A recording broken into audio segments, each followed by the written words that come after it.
Good morning class, welcome to kids आरस। बच्चों, nursery की क्लास में इससे पहले हमने A to G पढ़ा था इंग्लिश में, ठीक है। आज हम H to N पढ़ेंगे। तो H to N अल्फ़ाबेट्स पहले हम समझेंगे, ठीक है। तो सबसे पहले है H फॉर हॉर्स, ठीक है। उसके बाद है I for ice cream, J for jug, K for kite, L for lion, M for mango and N for nest, ठीक है। H फॉर हॉर्स यानी घोड़ा। आप सबने हॉर्स तो देखा ही होगा ना बच्चों। उसके बाद है I फॉर आइसक्रीम, तो आइसक्रीम किसे नहीं पसंद। फिर है J for jug, G for jug यानी जिसमें हम पानी भरते हैं, ठीक है। उसके बाद है K for kite, K for kite यानी पतंग जो आसमान में उड़ती है ना, वो। उसके बाद है L फॉर लायन यानी शेर, L फॉर लायन यानी शेर बच्चों। T फॉर टाइगर यानी बाघ होता है, ठीक है। हम यहाँ पे L फॉर लायन यानी शेर बोलेंगे। उसके बाद है M फॉर मंकी, तो आपने बंदर भी तो देखा होगा। और फिर है N फॉर नेस्ट, नेस्ट मतलब घोंसला। जो चिड़िया होती है वो अपना घोंसला बनाती है ना, उसको क्या बोलते हैं, नेस्ट बोलते हैं। तो आज हम H to N के जो अल्फ़ाबेट है वो समझेंगे और उसे लिखेंगे, लिखना सीखेंगे। सबसे पहले है H, तो हमें H लिखना है। तो हम क्या करेंगे, सबसे पहले एक स्टैंडिंग लाइन बनाएंगे, उसके सामने दूसरी स्टैंडिंग लाइन बनाएंगे और दोनों के बीच में एक स्लीपिंग लाइन बनाएंगे। देखिए फिर से दिखाती हूँ बच्चों।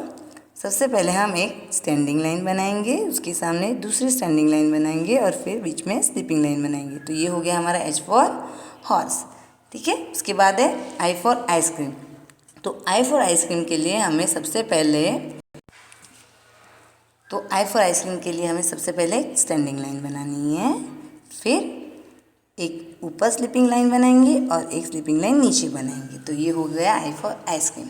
सबसे पहले क्या था, H फॉर हॉर्स। तो H फॉर हॉर्स में हमने क्या किया था बच्चों, सबसे पहले एक स्टैंडिंग लाइन बनाई, उसके सामने दूसरी स्टैंडिंग लाइन बनाई, फिर बीच में स्लीपिंग लाइन बनाई। तो ये हो गया H फॉर हॉर्स। फिर H फॉर आइसक्रीम में क्या किया, स्टैंडिंग लाइन बनाई और ऊपर एक स्लीपिंग लाइन बना कर फिर नीचे एक स्लीपिंग लाइन बनाई। तो ये हो गया I फॉर आइसक्रीम। अब हम बनाएंगे G फॉर जग, ठीक है। तो उसके लिए हम क्या करें, स्टैंडिंग लाइन करके उसको थोड़ा सा कर्व करेंगे और फिर ऊपर स्लीपिंग लाइन बना देंगे। ये हो गया G फॉर जग, ठीक है। उसके बाद है K फॉर काइट। तो K फॉर काइट के लिए हमें क्या करना है, पहले एक स्टैंडिंग लाइन बनानी है बच्चों। उसके बाद स्टैंडिंग लाइन बन जाए तो फिर हमें क्या करना है, एक स्लैंट लाइन यहाँ और फिर दूसरी स्लैंट लाइन इस तरह से नीचे बनानी है, ठीक है। ये हो गया K फॉर काइट।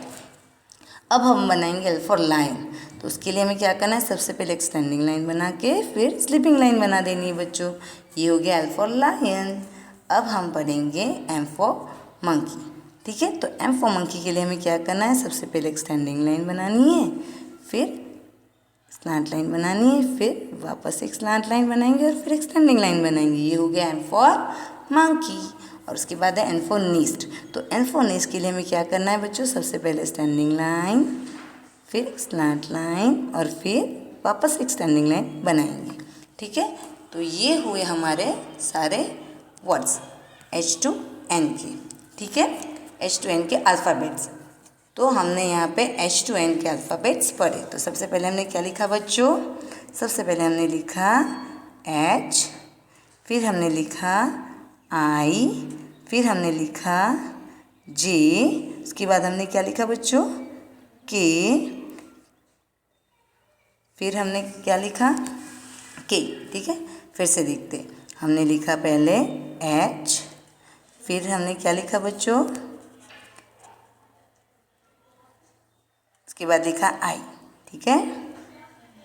I के बाद हमने लिखा J, J के बाद K, ठीक है। उसके बाद L, L के बाद M और M के बाद हमने लिखा N, ठीक है। तो ये हमने H to N के अल्फ़ाबेट्स लिखे और इन्हें समझा, ठीक है बच्चों। ये आपकी जो इंग्लिश की बुक है, ठीक है, इंग्लिश का जो पार्ट है उसमें आपको H to N लिखना है। तो आज के लिए इतना ही बच्चों, तब तक के लिए गुड बाय।